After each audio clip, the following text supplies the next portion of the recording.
ganda ng turo. Ano title niya? The reason of your pain. purpose of The your reason pain. of the purpose of the pain. Yeah, the Which is much, true, no? much Kung better. hindi natin maranasan yung every pain, there's always a purpose. Yes. I tell you. No? Kaya itong mga, kaya nga sinadya ng Diyos tayo 5 lang. Para sa atin lang ito, 6. Tayo, para sa atin lang, kasama na si sa Kat na dito, kasi magpapastor siya. Kaya, magpapastor siya. Kasi, ayaw man niya, pero yun ang tinawag ng Diyos sa kanya, ano magagawa niya? Di ba? Kahit sila, kahit kayo, kahit ako, ayoko na ganito. Kasi makakaranas ka ng mga ganitong bagay. Pero, alam mo na ang Diyos, meron siyang purpose sa buhay natin. Amen. Ang mahirap nasasaktan ka, hindi mo alam ang purpose. Yes. So, yun yan. Alam niyo yung mga nangyayaring ito, kapag alam mo na ang Diyos ay ang tumawag at kasama mo siya, matapang kang harapin ito. Amen. Ang nagiging true experience natin. Amen. Kaya nasasabi natin itong panahon na to, parang tayo ini-squeeze na lemon. Yes. Tama? Totoo yun. Kung hindi mo i-squeeze ang lemon, no, hindi mo malalasahan na lemon pala siya. Yes. Tama po ba? So, pag hindi mo i-squeeze ang lemon, walang lalabas na lasa. So, ganun din tayo. Ini-squeeze tayo ng Diyos. Ang Diyos na ito. Hindi na ang kaaway, hindi na ang demonyo. Ang Diyos na ito, I tell you. Ang Diyos na ito, kasi bakit? He is ready to bless us. Yes. He is ready to release yung pagpapala na linaan niya para sa atin. Yes, yes. So God is squeezing us kung we deserve, if we are deserving that blessing that He prepared for us. Yes. No? Amen. Ito yung sinasabi ng Diyos sa atin. Kaya every night, every day, talagang sa totoo, kulang ang tulog ko sa pakikipag-usap sa Diyos. Kaya minsan sabi ko, nagiging makulit na ako sa Diyos, pero kailangan kulitin mo ang Diyos. Kaya kagabi yung prayer ko, talagang remind ko sa Kanya yung ever since, yung mula pa, no, yung pagkatao ko na linikha niya. No, inulit ko sa Kanya. Kasi sabi niya, let's reason together. Ibig sabihin, hindi ka magko-complain, kundi sabihin mo kung ano, bakit ka nagkakaganyan. Pwede mo sabihin sa Panginoon, pwede mong iyak sa Panginoon. Then makikita mo later on, nakita mo, ang Diyos, kumikilo siya. Alam niyo, for how many days? Almost 1 month ako nakakulong dito, no? Almost 1 month. Bakasyon. Nakabakasyon ako dito. Ba't alam nila, nasa Philippines ako. Nandito ako dito. Talaga dito lang. Lalabas lang ako, siguro, lalabas lang ako sandali. Hindi man ako lumalayo hanggang lang sa baba. Sa 7-Eleven lang, ganyan. Lalabas lang ako. Kaya siguro ang puti ko na kapag lumabas ako. Kaya sabi ko nga pero sabi ng Diyos nakita mo nandiyan ka lang. Pero pinabayaan pa kita. Amen. Sa totoo, gumagastos ng 6,000 a day sa Pilipinas. Pero nandito lang ako. Alam niyo, ang Diyos, ang haba ng kamay niya. Yes. Para, ngayon ko sasabihin, huwag na nga ako mag-bite. Ngayon ko sasabihin sa inyo, no? Dito ako, ang dami kong binabayaran. No? Obligasyon, lahat. Nagpapasweldo sa Pilipinas, nagpapagasolina 6,000. No? But I tell you, dito lang ako. Ang kamay ng Diyos naman. Mahaba. Hindi siya. Hindi Pagputo maiksi. siya. Alam niyo, sabi nga ni Pastor Romalo, siya nagtatrabaho. Trabaho siya ng trabaho. Parehas lang kami, pero ako nandito, pero nagbabayad ako. Alam niyo bakit? Nakita ko yung kingly favor ng Diyos. May nagpadala, no? Sa akin. Tapos, may nagbigay nung isang araw, kaya nga, may pinag-ano ako ng,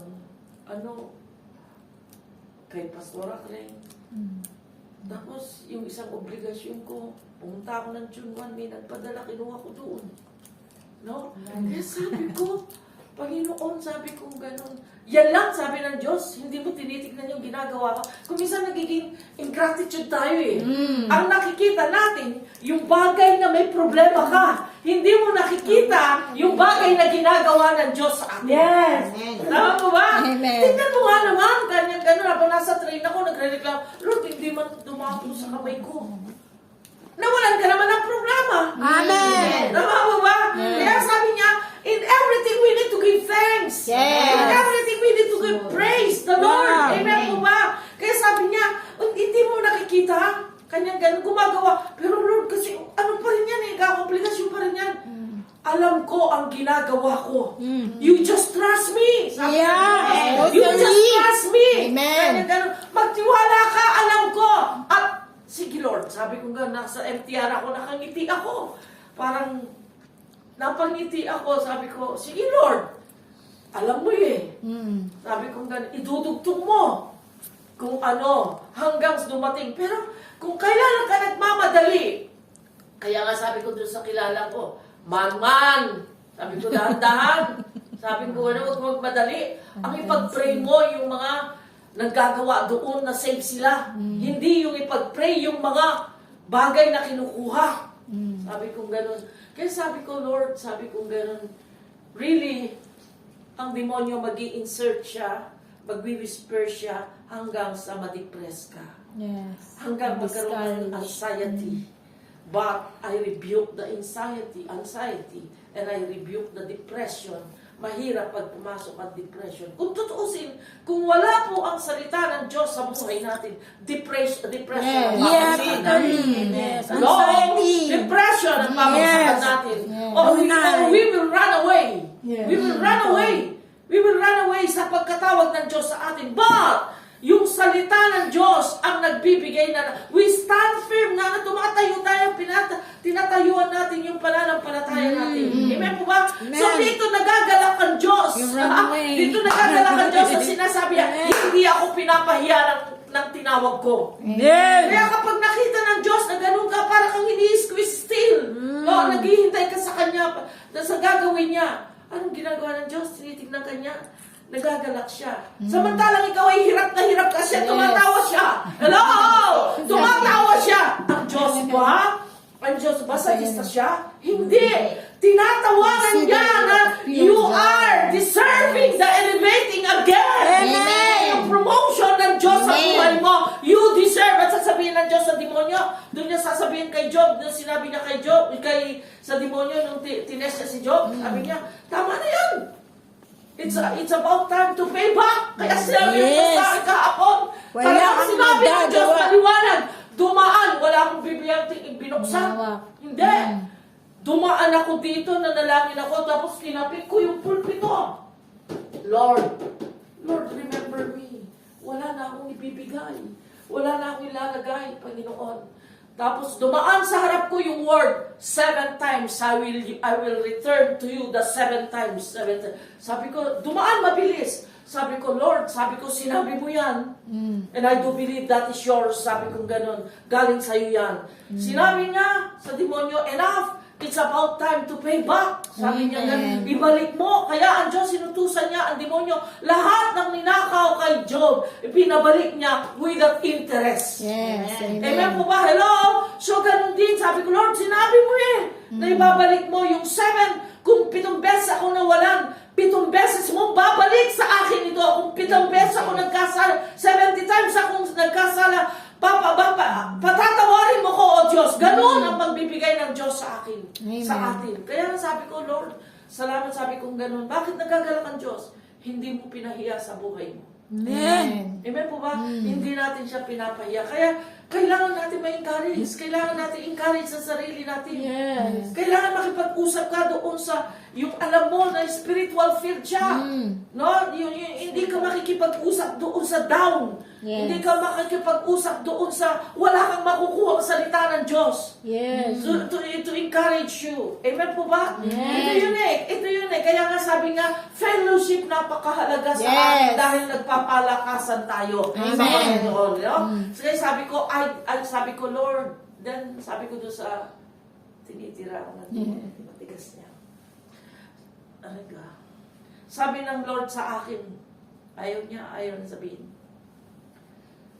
Sabi ng Lord sa akin, sabi niya, are you ready? Are you ready to receive?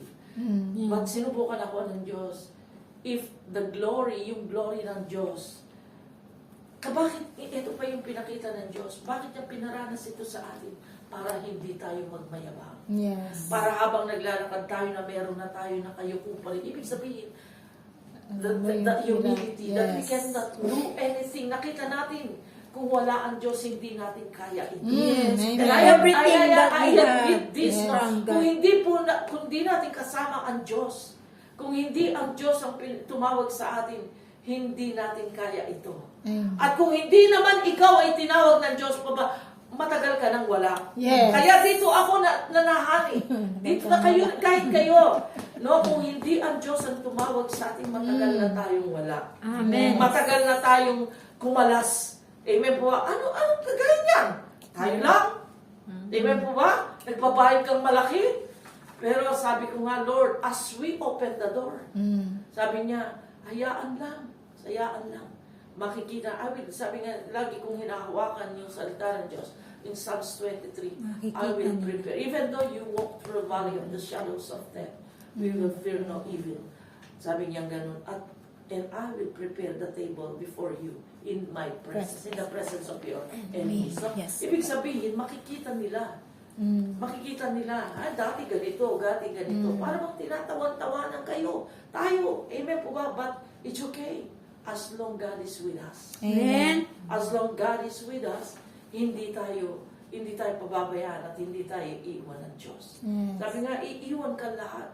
Basta ang Diyos, kasama mo siya. It is okay. And if you know the voice of God, Yes. yung tinig ng Diyos, kaya lagi kong sinasabi sa inyo when we pray, walang mali sa ginagawa natin. Naniniwala ba kayo? Amen. Kasi walang mali. Bakit ko masasabing walang mali? Kahit ito lang tayo, hindi pa ba mali yan? Walang mali. Bakit? Nasa testing nga tayo eh. Yes. Amen po ba? At ginagawa na, nakikita natin ang pagsama. Kaya nasabi ko, walang mali. Kasi bakit? Nakikita natin ang pagsama ng Diyos. Amen. Yung sabi nga, di ba, nung si Noah, hindi nakabase ang Diyos sa marami. Tama ba? Amen. Si Noah, ilan lang ang pamilya niya. Pero naligtas sila. So, nakabase ba ang Diyos sa marami? No. Hindi. Ilan lang ang pamilya ni Noah? Apat Lang sila ng pamilya niya. 2 anak. Sila mag-asawa. So, 4 lang sila. Pero naligtas sila. So, ang ibig sabihin, yung presence ng Diyos ay nandoon. So, hindi nakabase ang Diyos sa dami. Amen. Hello? Hindi porke madami kayo, kasama mo ang Diyos. Yes. Hello, are you there? Totoo ito. Yes. Kasi nakabase ako doon kay Noah. Naligtas niya yung presensya ng Diyos kahit ilan lang ang pamilya ni Noah dahil sila'y nananampalataya, no? Nandun ang presence ng Diyos. Amen. So tayo, iilan ka lang, no? Pero nananampalataya tayo, nakasama natin ang Diyos, ay nandyan siya. Amen po ba? So, hindi dito nakabase sa dami ang Panginoon. Nakabase siya kung gaano ka yung pananampalataya mo sa Kanya. Hello? Are you there? No? Tama po ba? Amen. 5 lang sila? So, isama nyo na siya! Amen po ba? Hello? Kaya sabi ko nga, huwag kang bibitaw. No, ito yung sinasabi ng Diyos. Kaya nga sabi ko, Lord, sabi ko nga, ito yung nagiging inspirasyon ko, labas, masok ako dito. Uupo, mananalangin, makikipag-usap sa Diyos. Sige lang, Panginoon. Pero minsan ng demonyo, siyempre dadaan siya, susubukan ka niya. Ay, Sabi yeah. ng demonyo, itigil mo na yan. Itigil mo na yun. Itigil mo na yun. Sabi ko sa kanya, mas higit kong alam ang tinig ng Diyos. Amen. Mas kilala ko ang tinig ng Diyos. Amen. Amen po ba? Yes. Kaya nga, I encourage you, church. Maganda yung turo. Na-encourage, nakaka-encourage. I encourage you, tuloy-tuloy tayo sa Panginoon. Ano man ang mangyari. Sabi nga ni Job, hubad akong dumating dito. Yes. Hubad akong aharap sa Diyos. Yes. Amen. Madadala ba natin ang mga bagay na to? No. Hindi. Pero, pag tayo ay patuloy na manatili sa Panginoon, dadatnan mo ang iiwan mo dito. Amen. Pero sila, hindi nila dadatnan ang iiwan nila dito, wala silang dadatnan doon. Pero ikaw at ako, nakakasiguro ako, I can say, dadatnan ko ang pinagpagalang ko doon. But ang Diyos, ang sabi niya dito sa kanyang salita, hallowed be thy name, thy kingdom come, thy will be done here on earth as it is in heaven. So, ibig sabihin, yung nandoon sa langit ay mararanasan mo rin dito. Kayang-kaya ng bigay ng Diyos, yung nasa langit sa buhay mo, dito sa lupa. Ibig sabihin, Amen. ipaparanas niya yung pangako niya. Ipaparanas niya sa iyo dito. Bakit? How? Kaya niya, bakit nakakaranas pa tayo ng ganito? Sabi ko nga kanina, huwag kang makulit. God is preparing already. Why God is preparing and purifying us? Pinipurify niya tayo bilang isang lingkod niya. If we deserve yung inihahanda niya dito, pag ready ka na, He is ready to serve you. Sabi nga, hindi malata ang ano ibig sabihin sa pagkanin? Hindi lata. bigas. Hindi sa mabasa. Bugaw. Malata. Hindi malata Oh, malata. ang isi-serve ng Diyos sa'yo.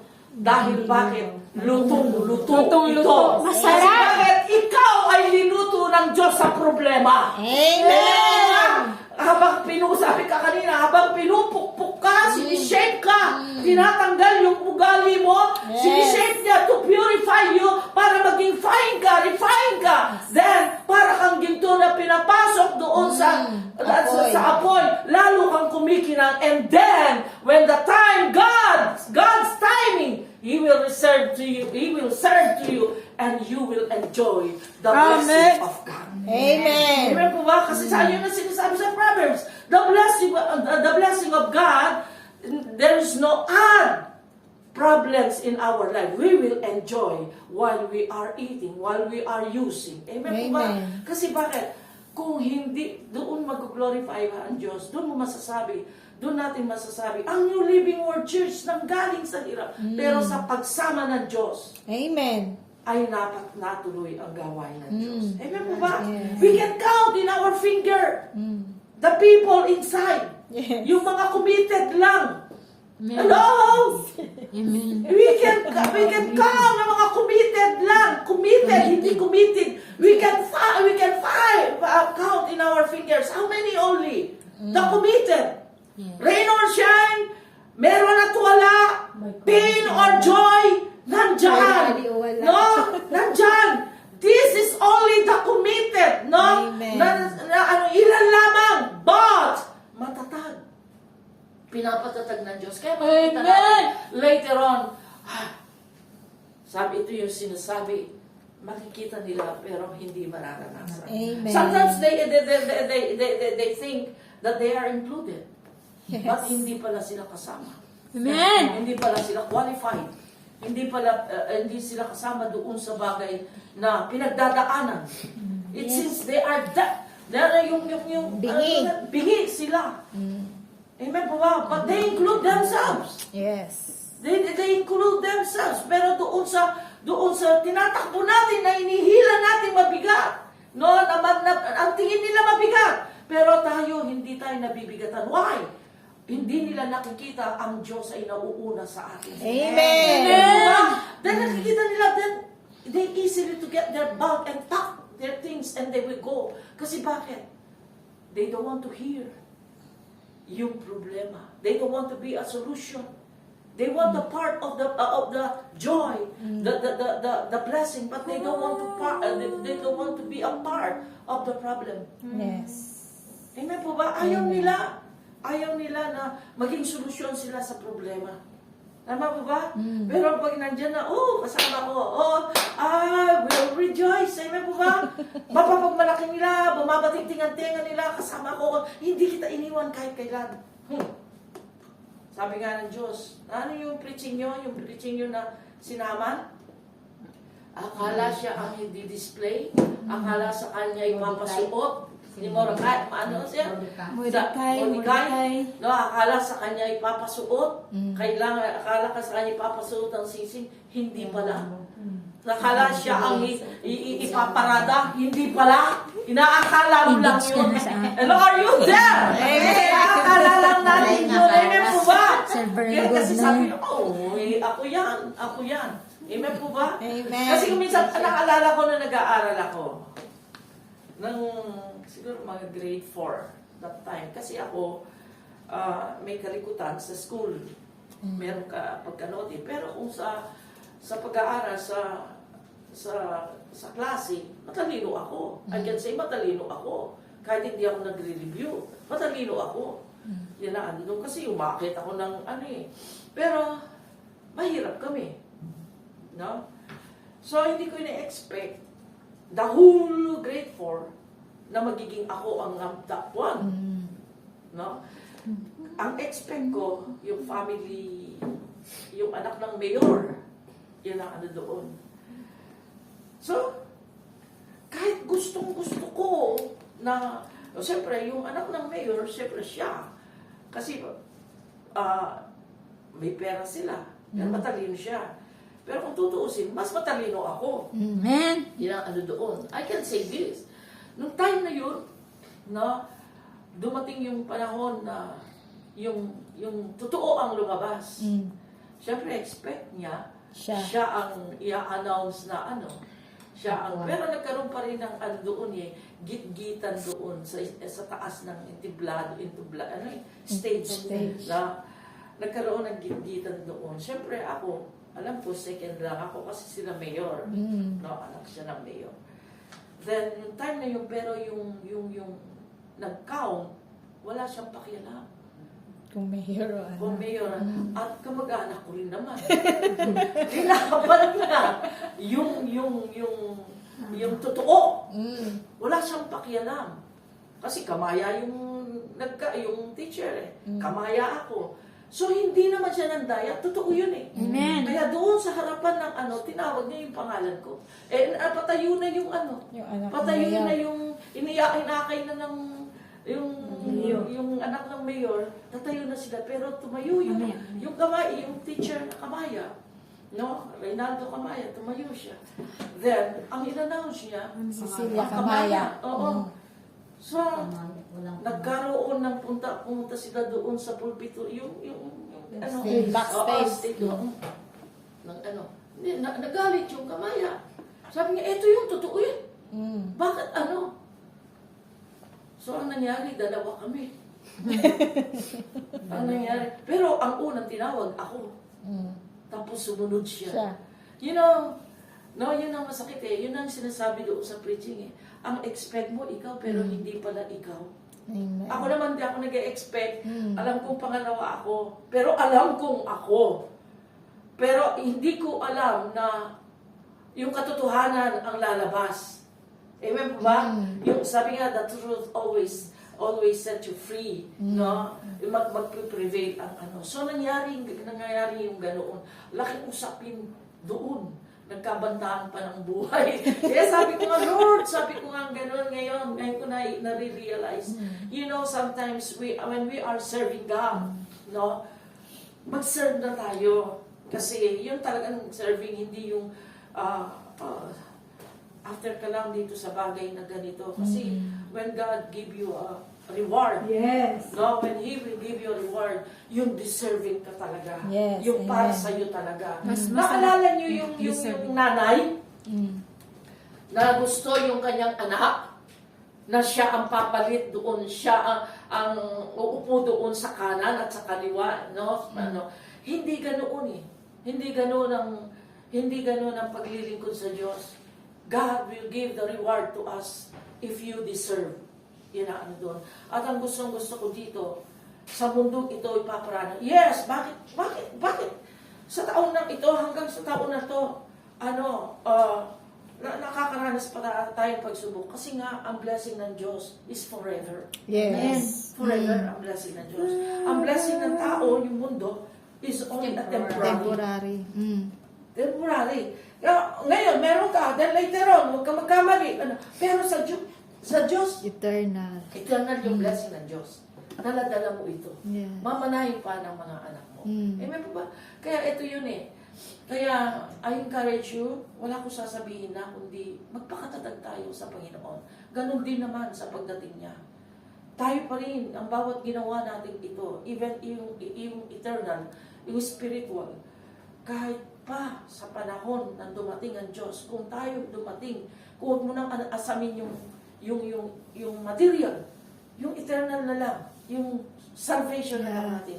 Pag dumating siya, na biglang dumating yung ang Diyos sa buhay natin, nananampalataya ka, nandun sa matatag, pasado ka sa Diyos, dala-dala mo yung pinagpaguran natin. But I can assure you, sabi niya, yung sinabi niya, hallowed be thy name. Amen. Thy kingdom come. So, ipaparanas ng Diyos. And sinabi niya, and yet, sabi niya, bawat naglingkod sa akin, hindi ito mamamalimos. Kaya doon ako confident.